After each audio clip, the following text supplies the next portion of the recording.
प्रशांत भागवत आणि आपल्या चॅनलचं नाव आहे प्रशांत भागवत भाऊ सुपरस्टार। तर आजच्या या नवीन ब्लॉग मध्ये तुमचं स्वागत आहे। तर आम्ही म्हणजे आम्ही 2-3 दिवसापासून ब्लॉग काढणं बंद केलं होतं, कारण खूप म्हणजे कामाचं लोड होतं आणि मग त्यावेळेस भरपूर ब्लॉग एडिट करायची होती। एडिट करायला शेवटी वेळ नाही भेटला। म्हणजे लगभग माझ्याकडे आता 3 किंवा 4 दिवसाचे ब्लॉग असेच पडेले काढून ठेवले, पण त्याच्यावर काही एडिटचं काम नाही झालं माझं, कारण एडिट करायला मला वेळच भेटत नाही। मी सकाळी लवकर उठतो आणि रात्री 12 किंवा 1 वाजता घरी येऊन जातो, त्याच्यामुळे मला काही टाइमच भेटत नाही आणि जेवायला तर बिलकुल वेळच भेटत नाही। जेवणाची थोडे सोय वगैरे करूनच घ्यावं लागेल, कारण मग न जेवता काम करत राहिलं दिवसभर मग काही उपयोग नाही। कारण उन्हाचं वातावरण खूप तापेले, काल इतकं भयंकर ऊन होतं की मी सांगू शकत नाही की काय झालं एक्झॅक्टली। एवढं कडक ऊन तापेले, डायरेक्ट घरातल्या 4 भिंती गरम झालेली आणि आता आणि आज पण मला काही एवढी खास झोप नाही लागलेली, तर मी कमीच तास झोपलो बघतो। मला सकाळी लगेच जाग आली, लगेच 8 वाजले की, कारण 8 वाजल्यापासूनच कडक ऊन राहतं आणि कडक ऊन आल्यावर लगेच गरम व्हायला सुरू होऊन जातं। किती बी फॅन लावा, कूलर लावा, एसी फॅन लावा, कूलर लावा, काहीच फरक नाही पडत। शेवटी एसी आणावं लागेल आणि एसी बसावं लागेल, एसीचं पॉइंट काढावं लागेल आणि एसी बसावं लागेल। सध्याचं वातावरण लय तापले। आता पुढचा जो मे महिना येणार आहे, उद्यापासून मे महिना चालू होईल। उद्याचा जो येणारा मे महिना आहे त्याच्याहून लय भयंकर तापमान वाढणार आहे आणि असं तापमान वाढणार आहे की आता आपल्याला काहीच करता येणार नाही। त्यावर एकच उपाय राहील, घरी बसा, संध्याकाळीच बाहेर पडा, संध्याकाळीच काम करा, असं होऊन जाईल। तर मला तर काम करावंच लागणार आहे, उन्हाचं बी, सकाळचं बी, संध्याकाळचं बी, कारण आता पैसे कमवणं खूप इम्पॉर्टंट झालेले आहे। तर आता भरपूर काम आहे। आता संभाजीनगरला परत एकदा निघणार आहे, तर त्याची तयारी चाललेली व्यवस्थित आहे। बघा, मी आता कपड्याला प्रेस करणार आहे, इस्त्री, कपडे भरपूर आहे, 3 जोडी कपडे, चौथा शर्ट आहे, प्रेस करायची इथं आणि कटिंग करायला जायचे मस्त दुकानामध्ये। नाशिक मध्ये आपल्या ओळखीचा कटिंग वाला आहे, त्याच्याकडे जायचे आणि कटिंग वगैरे करून यायचे। त्याच्यानंतर मग फ्रेश बिश होऊन, तयार बियार होऊन मग जायचे, काय पर्सनल काम आहे ते करणार आणि मग तिकडून मग तसंच फ्रेश बिश होणार, आंघोळी बिंगोळी करणार व्यवस्थित आणि टापटीपणे फ्रेश होऊन मग निघणार। तर आता आपण तर मग आता नाश्त्याची काही सोय वगैरे तर करावं लागणार आहे। तसं काही सकाळी नाश्ता तर नाही बनत, पण बाहेरनच खावं लागेल असं वाटते। मी आता शक्यता तर उन्हाचं मी बाहेरचं खाणंच अवॉइड करणार आहे, कारण आता लई ऊन आहे। काल मला लई मळमळ होत होती, बरं झालं मी काहीच खाल्लं नाही काल, छातीत माझी लई मळमळ होऊन जायची, उलट्या झाल्या असत्या रस्त्यावरच, पोट लई जाम दुखत होतं उन्हामुळे। तर मी नुसतं पाणीच पित राहिलो, दुसरं काहीच घेतलेलं नाही दिवसभरात, पाण्यावरच राहिलेलं मी फक्त बस। नंतर ना शेवटी मग घरी आलं ना, रात्री जेवलो, मस्तपैकी आराम केलं।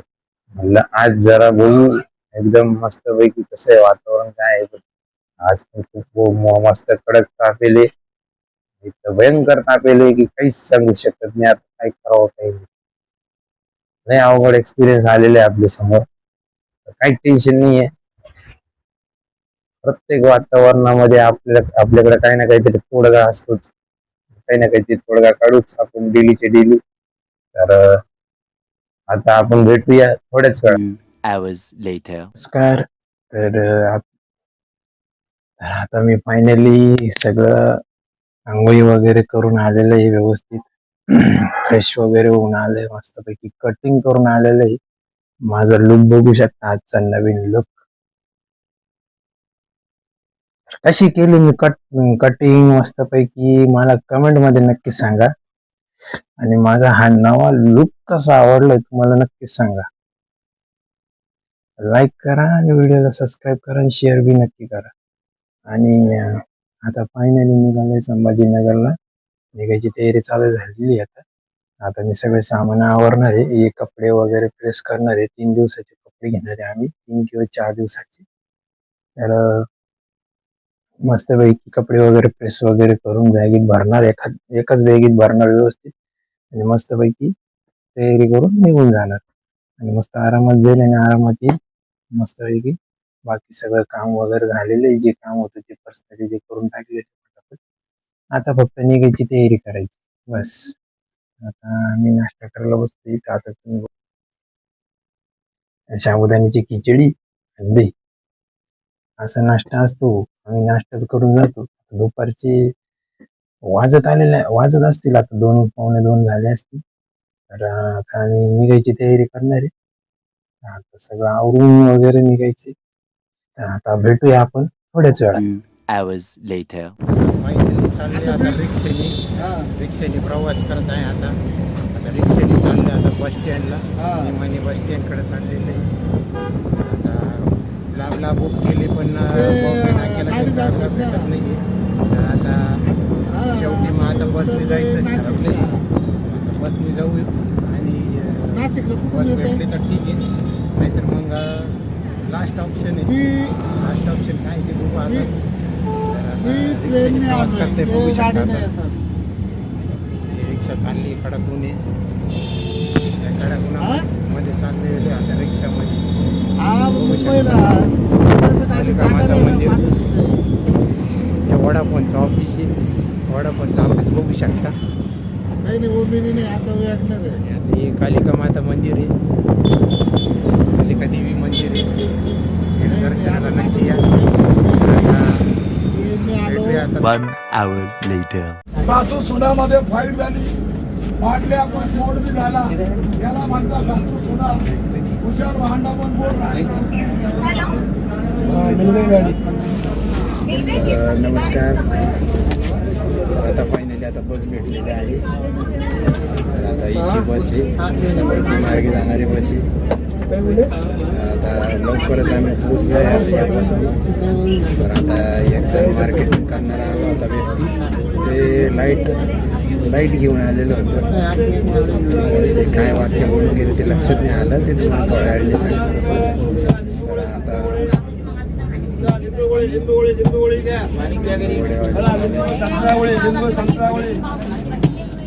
6 hours later. आता फायनली पोहोचलोय संभाजीनगरला. तर आता रिक्षा बघतोय, रिक्षा धरून मग इथून जाणार आहे. तर आता पोहोचलोय संभाजीनगरच्या बस स्टँडला. बघू शकता इथं.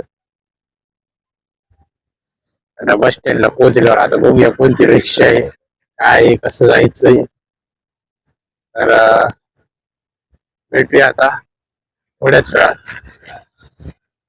आता बघू शकता. आता भेटूया थोड्याच वेळात. 2 hours later. तर आता फायनली आलंय रूमला. तर आता वाजले किती, आता वाजले आता 12:30. तर आता या रूम वरती आलेले बघू शकता. मागच्या टायमाला पण हीच रूम होती, पण या रूम मध्ये अपडेट झालंय. हे सर आलेले. तर आता हे वरती हा पंखा बंद होता, तर आता पंखा चालू झालेला आहे. तिथं हा जुना बोर्ड होता, तो आता चेंज झालेला आहे या रूम वरचा. त्या काही सामान ठेवलेली. तर इथं कोणती तरी व्यक्ती येणार आहे या रूम वरती राहायला. गणपती बाप्पाचं फोटो इथं. आणि इथं कोणाची तरी बॅग आहे, कोणतरी आहे या रूम मध्ये ऑलरेडी. हे असा झोपायचं व्यवस्था केलेली आहे. गरीबाचे असेच हाल असतात. त्या झोपायची व्यवस्था आता जमिनीवरच असते. लांबचा प्रवास करून इथे यायचंय आणि काहीतरी काम शिकायला यायचंय, तर मग काहीतरी करावंच लागतं. जुगाड पाणी तर करावंच लागतं. राहायची सोय वगैरे करावंच लागते. जशी परिस्थिती आहे तशी. मला एक गोष्ट कळाली का रात्रीचा प्रवास अजिबात करू नये. रात्री खूप डेंजरस प्रवास राहतो. कारण रात्री दारू पिणारे जास्तच फिरतात.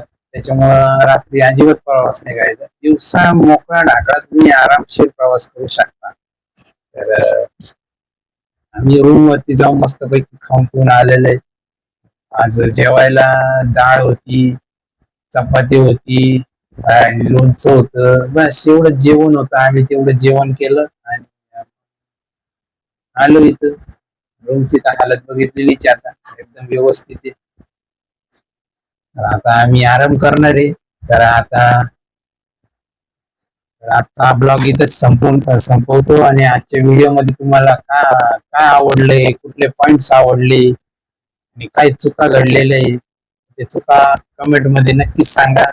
आणि आपण भेटूया नवीन ब्लॉग मध्ये.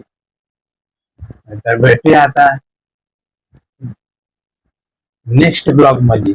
तोपर्यंत लाईक करा, कमेंट करा आणि सबस्क्राईब करा आणि बेल आयकॉन वरती प्रेस करा, जेणेकरून तुम्हाला व्हिडिओची एकदमच नोटिफिकेशन येऊन जाईल. तर गुड नाईट.